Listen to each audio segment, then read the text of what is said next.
Now we're going to talk about calculating short-term interest.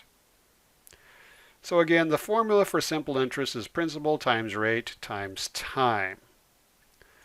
So let's do some practice. We're going to plug these loans into the formula. Let's say there's a loan for $500, interest rate 10%, and the time is 2 years. Plugging that in the formula just like we did before, this is nothing new, you get 500 times 10% times 2. Now I put the 2 in red because that's what we're emphasizing on this slide. We're emphasizing how to calculate the time. Okay, let's say we now have a loan, it's still for $500, interest rate is 10%, but this time the time is 6 months. So plugging that into the formula, it becomes 500 times 10% times 6 divided by 12.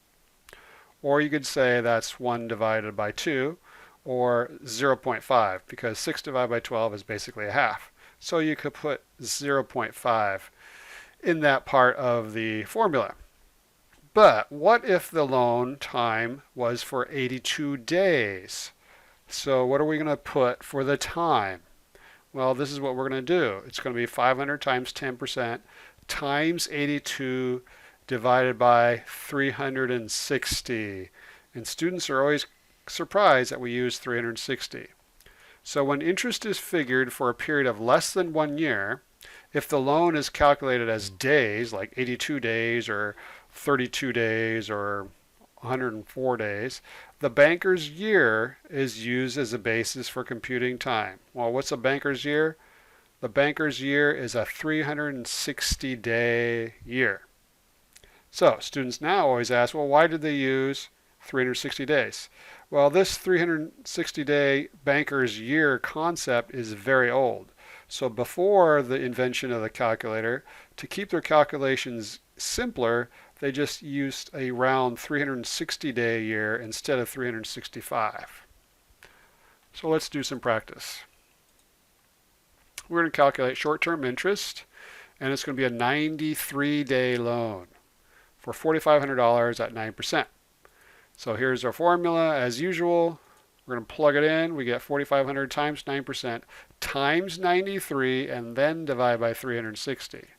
So on your calculator, we're going to clear it. Enter 4,500 times 9, hit the percent sign, times 93 divided by 360 equals. And then once you round the answer to 2 decimals, you get $104.63. Now to get the exact correct answer, you must work the formula from left to right. In other words, do not do the division first. The division in this case is 93 divided by 360. Let's do another example. We're going to find the interest on a $3,500 loan for 123 days, 8.5%. We're going to plug the numbers into our formula. We get 3,500 times 8.5% times 123 days divided by 360. So on our calculator, we're going to clear it.